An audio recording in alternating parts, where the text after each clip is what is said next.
Luke Thomas recently talked about an intriguing scenario that could influence the future of the lightweight and welterweight divisions. If Islam Makhachev were to advance to 170 pounds due to Jack Della's victory over Belal Muhammad, we might witness an interim lightweight title fight in which Justin Gaethje would challenge Ilia Topuria for the title. Luke suggests that if this scenario materializes, Ilia might be well positioned for a huge opportunity at lightweight, and his decision to move up would make sense in retrospect. Rather than being criticized for giving up his featherweight title, he might be praised for taking advantage of a better opportunity by moving up to 155 pounds. If he wins the lightweight title, it would definitely justify his decision to give up the featherweight title, which would completely turn the narrative on its head. The entire MMA world is eager to see this fight, so what do you think will ever happen? What are your predictions? Comment below. Let's say Jack Della Maddalena goes in there and beats Belal Muhammad. Well, then it kind of opens up the door to Islam going up to 170. And if Islam goes to 170, they could do an interim title for, this is the scenario that was posited to me, Justin Gaethje for an interim title, or even the full lightweight title if they make Islam drop it, against Ilia. Well, okay, if you're Ilia, did you need to fight Volk again if you're just going to get a 55 title fight against Gaethje, which I think I would favor Ilia to win that one? You know what I mean? So that's, if that happens, well then no, it was not much of a mistake, I suppose. And also the other part too is like, I don't get the vibe that Ilia, he says this and just the way he's acting, it's true. I don't get the vibe he's going to do this for very long, man. You know what I mean? Like, you know, I'd be surprised if he's still fighting at 36. I'll put it that way. Why? What is it about? What do you think? Is it just for the fact that he doesn't need the money? He's got, you know, like this is more of a... Yeah, I mean, everything he's following the Conor McGregor path, just not with the crime and the awful behavior, you know, like... A possible confrontation between Leon Edwards and Jorge Masvidal was explored by Paul Felder and Michael Bisping, who both felt it made a lot of sense. Felder identified the obvious spark. Fans still remember the notorious three-piece and a EY Coke incident, and Leon might need that kind of inspiration after losing the crown. Masvidal, who is mainly a striker and hasn't played much, gives Edwards a matchup that is both winnable and significant. Felder underlined that rankings aren't always important. Sometimes it's about the passion a fight ignites within you. If someone sucker punches you backstage, what else will do the trick? Given that both Masvidal and Leon are currently on losing streaks, and that there have been numerous rumors of them fighting, this clash seems more realistic than ever. Bisping argued that resolving an old grudge is the best method for Edwards to recover from difficult defeats to elite opponents. Not only would defeating Masvidal feel good, but it may also boost Leon's self-esteem and serve as a reminder of his true self to the world.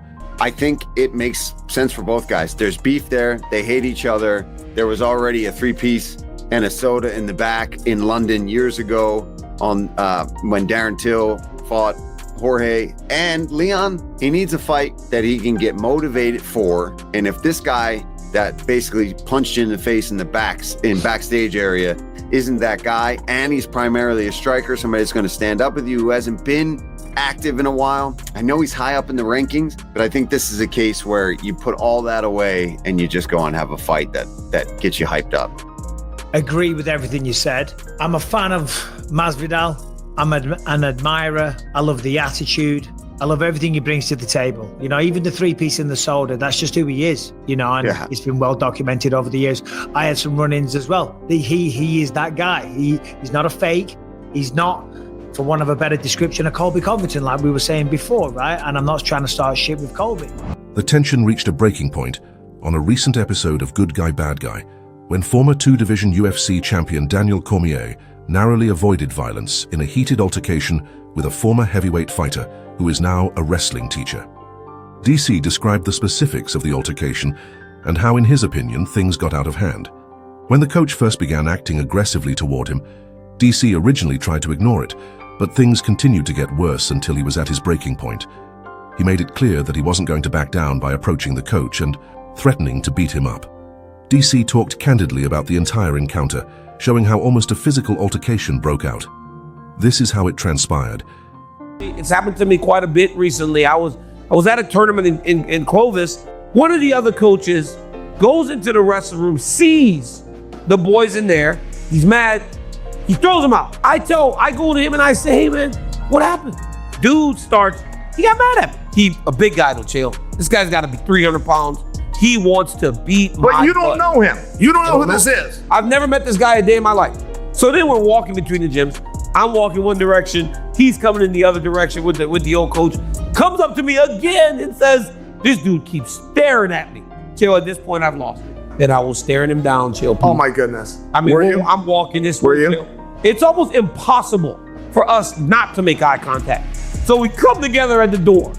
And this guy goes, "This guy keeps staring at me." And finally, I'm done, Chill. I've had enough. So I go up to him.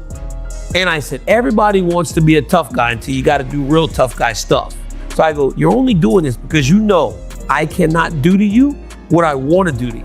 I'm leaving in. I'm pissed. I go, "I want to beat. Hey, I want to kick his butt." He goes, "Well, you're going to try."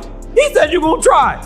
He said, "You're going to try to beat Chael." I thought to myself, this guy has to be a police officer because the only way he would treat me this way is to know I can't put my hands on him. Absolutely. One of the top featherweight contenders, Zabit Magomedsharipov, has been criticized for maybe making a comeback to the UFC. Following 6 straight victories over well-known opponents like Jeremy Stevens and Calvin Kattar, Zabit left fans wondering just how great he could have become. However, his exit from the octagon has left many questions unanswered, particularly as time goes on and new contenders emerge in the featherweight division. At 34 years old, many fight fans still hope that Zabit will return to show off the skill. That made him one of the sport's most talked about prospects, and while rumors of a comeback are common, his most recent gym footage has stoked speculation. If he were to return, Magomedsharipov would probably take on the best featherweights in the category, but Kevin Vallejo is one fighter who isn't afraid to welcome him back. After launching his UFC career with his 11th knockout victory, Vallejo was eager to take a shot. In the octagon, Zabit was a true monster. The man's speed, accuracy, and inventiveness were unparalleled. From his spinning back kick to his head kicks to his body kicks, his kicks were not only lightning fast but lethal as well. Zab could strike you from unexpected angles, making it difficult for opponents to respond. He was one of the division's most dangerous and unexpected fighters because of the almost unbelievable